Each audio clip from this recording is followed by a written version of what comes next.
va parler de ces algorithmes qui peuvent nous apparaître parfois comme machistes, qui peuvent reproduire des stéréotypes. On en a beaucoup parlé déjà tout au long de cette journée.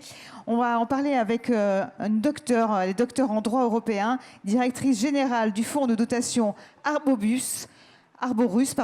Je vous demande maintenant d'applaudir Christina Longhi.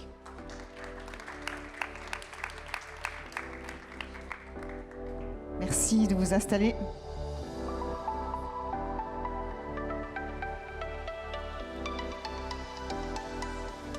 Alors, Christina, vous allez prendre un micro.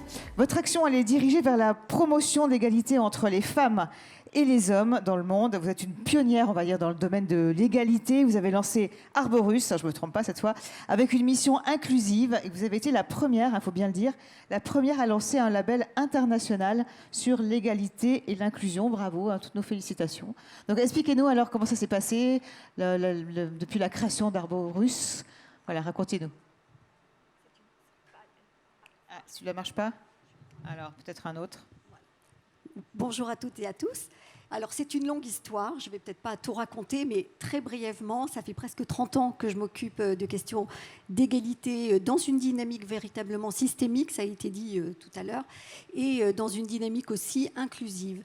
Donc, j'ai créé Arborus, effectivement, en 1995.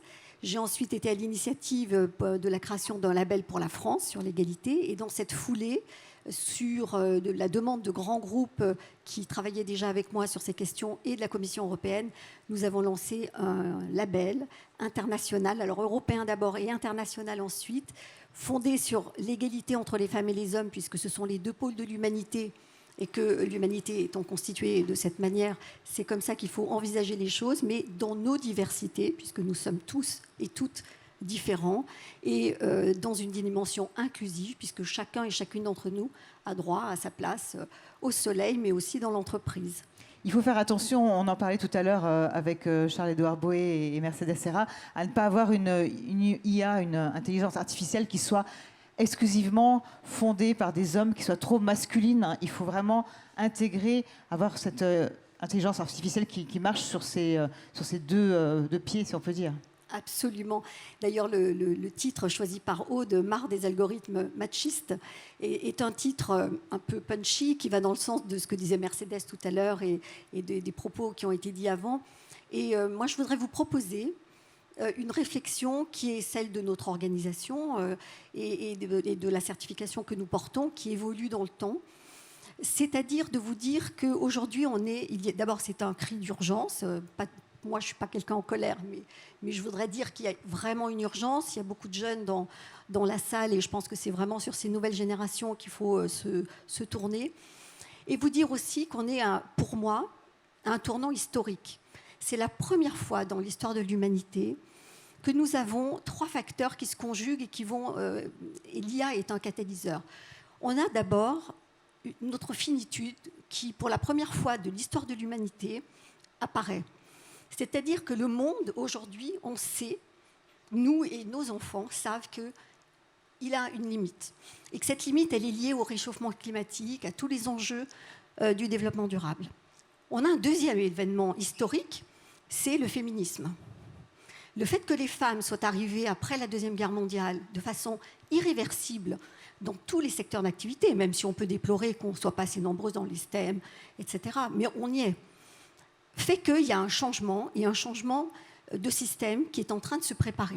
Et c'est vraiment le travail que notre organisation fait depuis 30 ans. Et puis, arrive l'IA. Et l'IA révolutionne absolument tout, parce que, comme ça a été très bien expliqué tout à l'heure, l'IA n'est que, finalement, la transposition, la retranscription, le recodage de notre histoire, de nos livres, de notre littérature et de nos comportements. Or, nos comportements, et c'est le titre de cette conférence, ils sont machistes, puisque nous vivons, et ce n'est pas un jugement de valeur que je porte là, c'est un simple fait, nous vivons depuis des millénaires, toute la mythologie, la Bible, Platon, etc., tout le monde nous raconte la même histoire, de domination masculine. Or, si aujourd'hui, un moment historique de notre histoire où on voit bien que les systèmes d'organisation arrivent à bout de souffle, on a des guerres, on a le réchauffement climatique, on a des catastrophes climatiques tous les jours, le Canada qui brûle en ce moment, etc.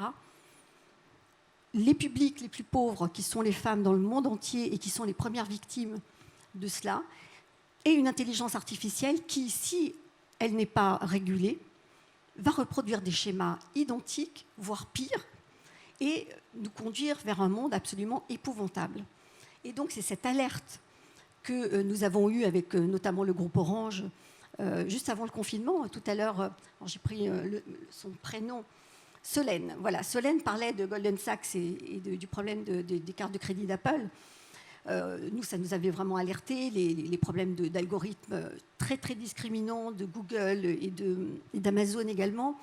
Il y a beaucoup, beaucoup de cas, et selon les pays, ça va aussi se focaliser sur d'autres publics. En Russie, c'est sur la communauté gay, LGBT, etc. On a été très alertés par tout ça. On s'est dit, nous qui travaillons depuis 30 ans sur ces questions d'égalité, comment peut-on envisager que tout soit détruit juste par des algorithmes fabriqués par des hommes, certes, mais ce n'est pas qu'une question d'hommes, c'est une question de système, c'est une question de valeur. Parce que même s'il y avait des femmes qui ne sont pas éduquées pour faire changer les choses, les quotas, c'est très bien, mais ce n'est pas suffisant. Il faut changer de système de valeurs. Et donc, on s'est dit, il faut qu'on fasse quelque chose.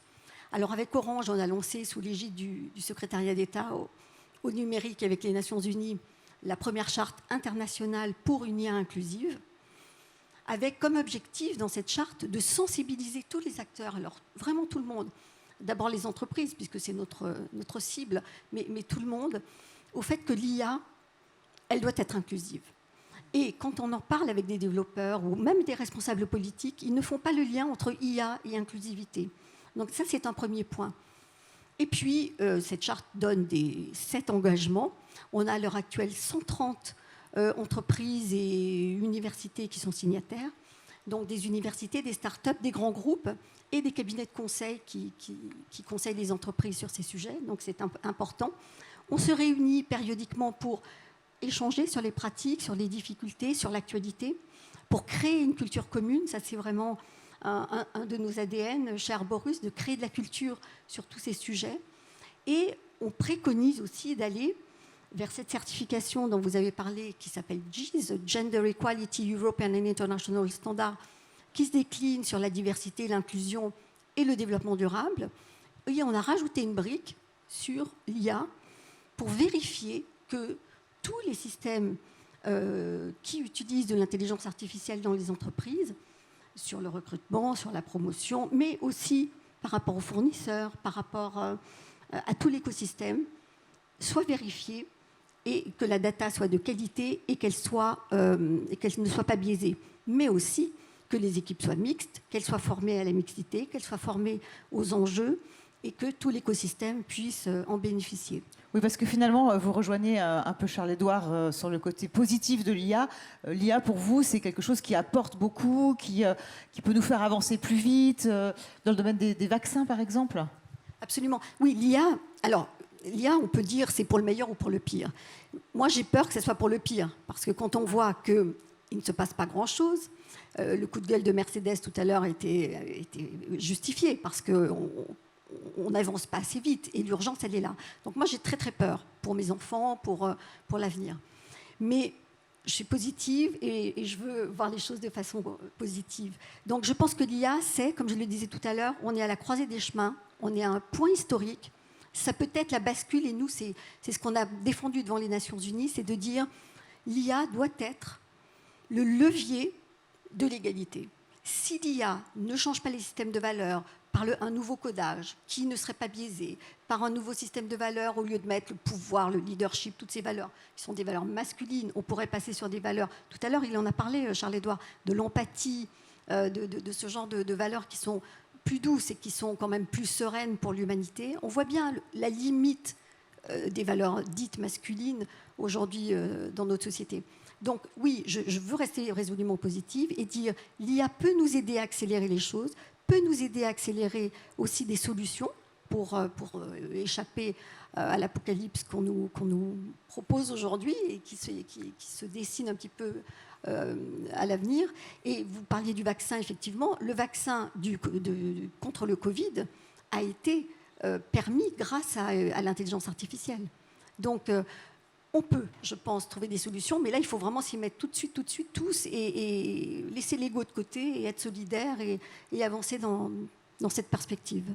On arrive à la conclusion de notre échange. Un mot peut-être pour terminer, un message à donner à tous nos participants qui sont là aujourd'hui. Qu'est-ce que vous voudriez leur dire? Quel est le message qui vous tient à cœur? Alors, j'ai un message qui me tient véritablement à cœur, c'est venez nous rejoindre parce qu'on est une grande famille, on travaille dans la joie et la bonne humeur d'une façon très positive et très professionnelle. Donc, la charte, elle est gratuite.